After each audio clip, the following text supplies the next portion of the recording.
ગુજરાત એટીએસને મોટી સફળતા। એટીએસે 2 સાયબર આતંકીને ઝડપી લીધા। બંને સાયબર આતંકીઓ સરકારી વેબસાઇટને ટાર્ગેટ કરી ઓપરેશન સિંદૂર દરમિયાન ભારત વિરોધી ગ્રુપ સાથે જોડાયા હતા। બંને સાયબર આતંકીઓ નડિયાદના છે।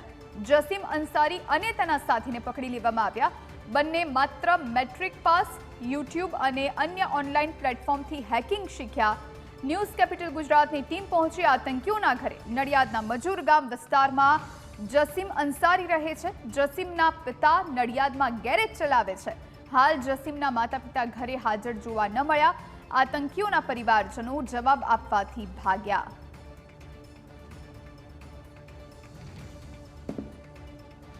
અમદાવાદ એટીએસ દ્વારા સાયબર ક્રાઇમના ગુનામાં નડિયાદના 2 છોકરાઓની અટેક કરવામાં આવી છે।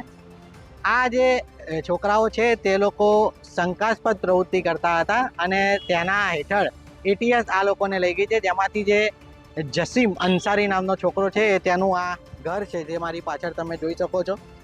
જસીમને એટીએસ લઈ ગયા બાદ અત્યારે તેના મધર અને ફાધર છે તે લોકો અમદાવાદ ગયા છે અને અમદાવાદ તે લોકોની જે પૂછપરછ ચાલી રહી છે ત્યાં તેમના દીકરાની સંભાળ લેવા માટે તે ગયા છે, પરંતુ એટીએસની કામગીરી છે જેને લઈ અત્યારે ઘરના કોઈ પણ સભ્યો મીડિયા સાથે વાત કરવા માટે તૈયાર નથી। આપને જણાવીશ કે આ નડિયાદનો મજૂર ગામ વિસ્તાર છે, જ્યાં આ જે જસીમ અંસારી છે તેનું ઘર આવેલું છે। જ્યારે પરિવારજનો સાથે અમે વાત કરવાનો પ્રયાસ કર્યો ત્યારે પરિવારના સભ્યો કોઈ પણ વાતચીત કરવા તૈયાર નથી, પરંતુ આ જે જસીમ છે તે ધોરણ 12માં ભણતો હતો અને નડિયાદની ખાનગી સ્કૂલમાં અભ્યાસ કરતો હતો તેવી વિગતો મળી છે।